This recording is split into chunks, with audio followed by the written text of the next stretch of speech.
France Inter. Dans quelques minutes, nous allons accueillir le grand vainqueur de ces élections régionales, Monsieur Éric Besson. Il y a quelques mois, le Front National était subclaquant au bord de la faillite, de la dissolution pure et simple. Aujourd'hui, c'est un parti relancé, revigoré, une vraie force qui compte. Comment ce miracle a-t-il été possible? Voici l'histoire folle d'un homme travaillant depuis des années dans le plus grand secret pour son unique mentor, Jean-Marie Le Pen. Éric Besson, la Mata Hari de la politique française. Tout commence dans les années 80. Après avoir échoué au concours de l'ENA, le jeune Éric emprunte 15 000 francs à sa grand-mère pour s'offrir une pleine page dans le journal Le Monde afin de trouver un boulot. Jean-Marie Le Pen, qui depuis des mois recherche une taupe, un espion dormant pour infiltrer ses adversaires politiques, répond à l'annonce et s'entiche immédiatement du petit Besson. Tout chez Éric séduit le leader frontiste. Son physique d'abord, à la fois passe-partout et antipathique, des yeux de fouine, un menton fuyant, un vrai profil à la Yago, idéal pour trahir. L'homme doit se faire détester rapidement. Ses origines ensuite, naissance au Maroc, mère libanaise, idéale pour expulser des étrangers sans avoir l'air d'y toucher.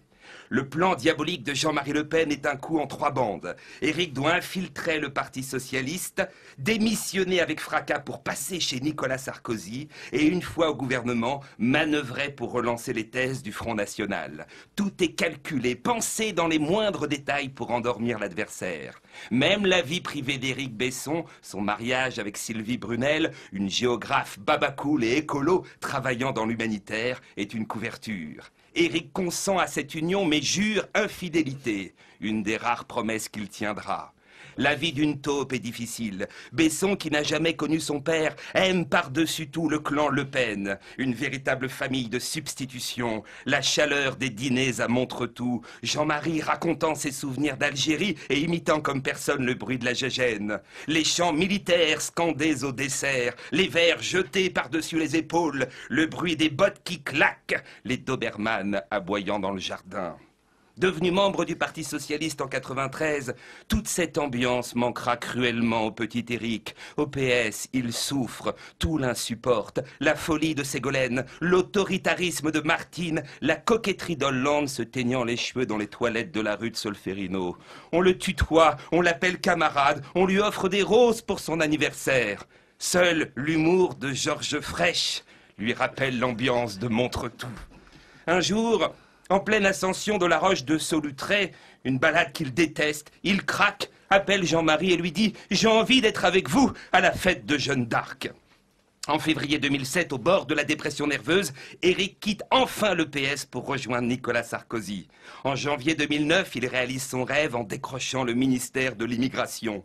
Au soir de son premier charter, il appelle Jean-Marie en larmes « Ça y est, dit-il, je l'ai fait !» L'élève dépasse le maître. Fin 2009, les 2 dernières phases du plan ayant fonctionné à merveille, les 2 premières phases, pardon, la dernière entre en vigueur. Organiser un débat sur l'identité nationale afin de remettre au goût du jour les thèses du FN. C'est l'appel de Montretout. Une idée lumineuse prise par Jean-Marie Le Pen après avoir écouté du Wagner et salué son buste préféré, celui à petite moustache. Pour débattre, Éric Besson réquisitionne les préfectures. Les gens pourront s'y exprimer sans peur, s'y lâcher totalement. C'est un énorme succès. Tout est la faute des Noirs et des Arabes. Jamais le FN n'a eu un si bon attaché de presse au sein d'un gouvernement UMP. La parole se libère, Hortefeux dérape, Gérard Longuet se dévoile, la bête est de retour, le phénix renaît de ses cendres. Fort de ce succès, le combat continue. La taupe du FN vient d'annoncer qu'il souhaitait garder son poste à l'immigration.